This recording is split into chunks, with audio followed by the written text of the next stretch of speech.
Na live de sexta-feira não deu tempo de falar sobre várias coisas, de falar sobre remediação, de falar sobre mecanismo de transporte de massa em meios porosos, não deu tempo de falar dos tipos de remediação, não deu para responder as questões que eu tinha separado, questões de concurso sobre remediação. Então, eu queria só falar um pouquinho desses mecanismos de transporte de massa que são mais comuns em falando-se de poluição no meio físico, né, do solo, da água, do ar, certo? Os principais tipos de transporte de massa em meio poroso, porque é esse tipo de modelo que você vai adotar, transporte de massa em meio poroso, são a advecção, a dispersão mecânica ou hidráulica, a difusão e a absorção, certo? Então, a advecção você vai ter o transporte de massa mantendo-se constante a concentração da solução, certo? Na dispersão mecânica, a mistura ocorre de forma mecânica, quase como o que acontece na advecção de um fluido. Digamos, de um exemplo, o exemplo da água fervendo, né? Uma parte da água dilata, sobe, uma parte fica mais densa, desce, e assim vai o mecanismo de advecção, de dispersão. Você tem a difusão, que é muito comum, tá? Difusão, inclusive dá para fazer várias equações de difusão para descrever o modelo de poluição no solo, no qual a difusão ela vai de um meio mais concentrado para um meio menos concentrado, né? Gradiente de difusão. E aqui você tem a absorção, que é a transferência, né? É um processo físico-químico no qual uma substância é acumulada em uma interface entre fases, né? Então, assim, a absorção a gente observa muito em campo quando você tem um solo mais argiloso. Quando você tem um solo que é mais arenoso, aqui é um exemplo de esquema de difusão. A difusão ela ocorre preferencialmente dos sólidos para o líquido e do líquido para os gases, né? A gente tem a ordem de grandeza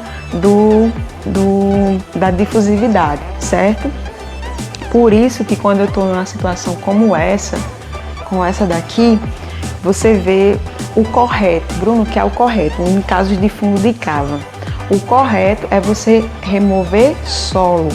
Porém, em alguns casos, o pessoal que está à frente do processo de remoção dos tanques ou até mesmo de fazer a inertização dos tanques, não faz o procedimento certo. Abre de qualquer jeito, remove os tanques de qualquer jeito, chove e acumula água na cava.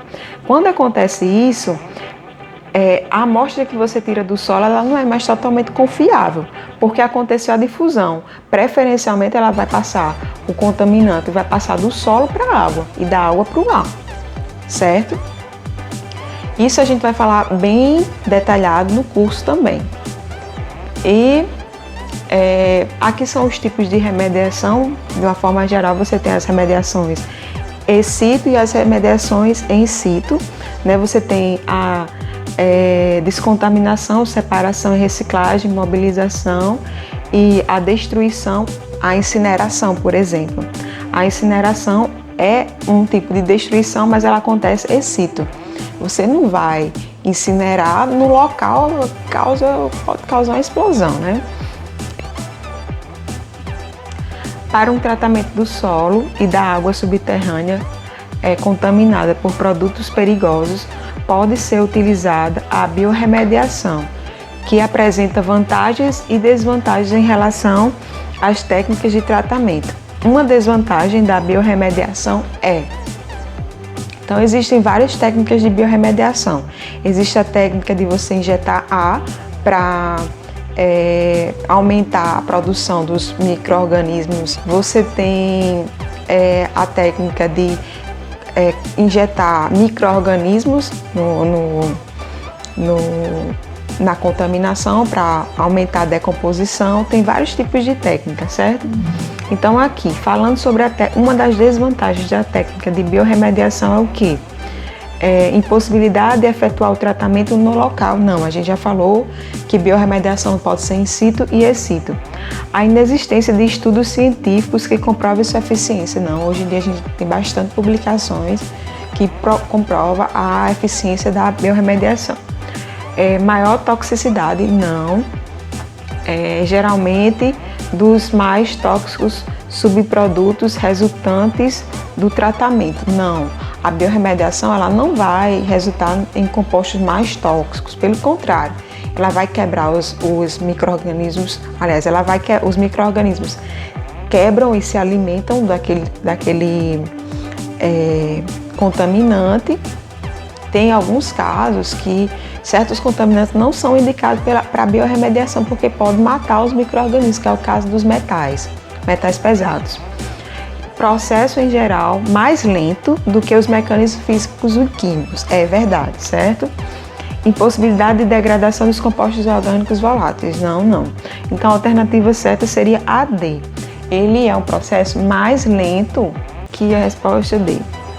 Ele é um processo mais lento que os físicos e químicos, mas ele é um processo que já tem bastante publicação e comprovação.